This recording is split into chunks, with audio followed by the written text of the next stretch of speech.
A new function has been added to the edit menu that can be used to modify the geometry by applying an offset in the normal direction. So in the step editor, go back into your profile, and in the past we could actually go and do a form oversize, which was just for grinding, whereas it never really offsetted the geometry physically as another profile.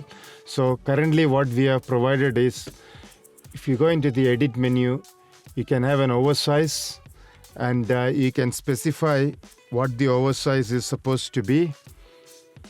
So you can say oversize and copy, and say 0.2 oversize,